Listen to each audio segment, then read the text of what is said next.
আসসালামু আলাইকুম। বাংলাদেশের নিয়ে একটি আমি কথা বলতে চাই। আমাদের প্রবাসীদের জন্য, আমাদের প্রবাসীদের কি হয়, এখানে আমি কুয়েতে আসছি ড্রাইভার, আমরা কোনো ভালো কোনো চাকরি এদেশে পাই না। কারণ কি, আমাদের কোনো যোগ্যতাই নাই, আমাদের কোনো যোগ্যতা নাই, এই কারণে আমরা কোনো ভালো কোনো চাকরি পাই না। কেন পাই না দেখেন, এই আজকের একটা কাহিনী। যে আমি এখন আসছি স্কুলে, এক ফিলিপিনি মেয়ে আসছে নতুন, ও আসছে, ও আরবি জানে না, কিছু জানে না, কিন্তু ওর আমার থেকে বেতন বেশি। কী কারণে? ও এত সুন্দর ইংলিশ পারে, ফিলিপিনের আর কিছু না পারুক, এত সুন্দর ইংলিশ পারে।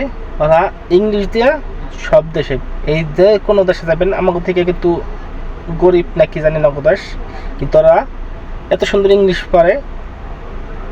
আপনি ওই ইংলিশের কারণে আর ভালো ভালো চাকরি পারে। একটা গুণ আছে, ওকে একটাই গুণ, ইংলিশ।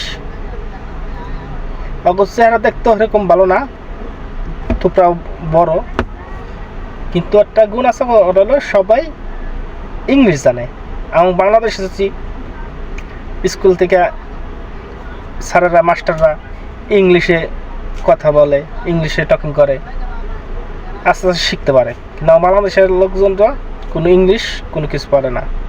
এই কারণে যেমন আমার বিদেশে এসে কোনো কিছু গর্ত বানায়, খালি কী করে আমাকে বিদেশি জায়গায় সবচেয়ে বেশি যে ডাস্টবিন আছে না, ডাস্টবিন পরিষ্কার করে, ওই রাস্তা ঝাড়ু দেয়, অ্যাভেলেবেল লোক রাস্তা ঝাড়ু দেয় করে। এই যে মোগল লাহলি ড্রাইভার, ভালো কোনো কাজ পারে না, এর কোনো অভিজ্ঞতা নেই। এরা কি শেখ মুজিবুর করে চোরে খুনি পাইছে, সন্ন্যাস খুনি সব নিয়ে গেছে, চোরে খুনি সব পেয়ে গেছে আমাদের দেশে। কি আর কমু, দুঃখের কথা, দুঃখের কথা করে লাভ নাই ভাই। আমাদের সরকার একটাই আবেদন করি, একটাই আমরা রিকোয়েস্ট, আমাকে শিক্ষার হারটা একটু ভালো করার চেষ্টা করেন। শিক্ষা যেমন তেমন করেন, ইংলিশটা আমার মনে হয় সাবজেক্টটা ইংলিশ রাখার উচিত। ইংলিশ সবচেয়ে বেশি প্রয়োজন। আমরা ওই মেয়ের সামনে আমি যে একটা লজ্জা পাইছি, ও আমার সাথে ইংলিশে কথা বলছে, কিন্তু আমি কোনো ইংলিশে কথার উত্তর দিতে পারি না। কী কারণে?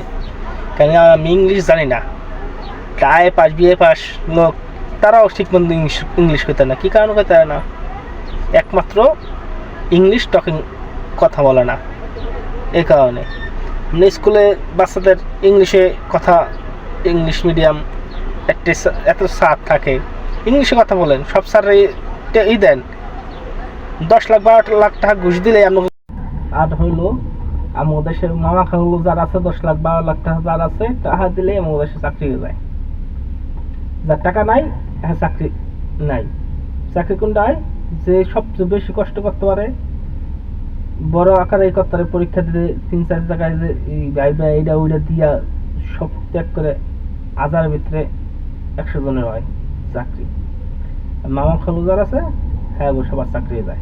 এই কারণে আমাদের দেশ পিছিয়ে পড়ে গেছে। এই শিক্ষা খাতটা যদি একটু সুন্দর করতো, আর কিছু লাগতো না। আল্লাহ হাফেজ, ভালো থাকেন আমরা, যদি ভাই বেসেন দেখেন।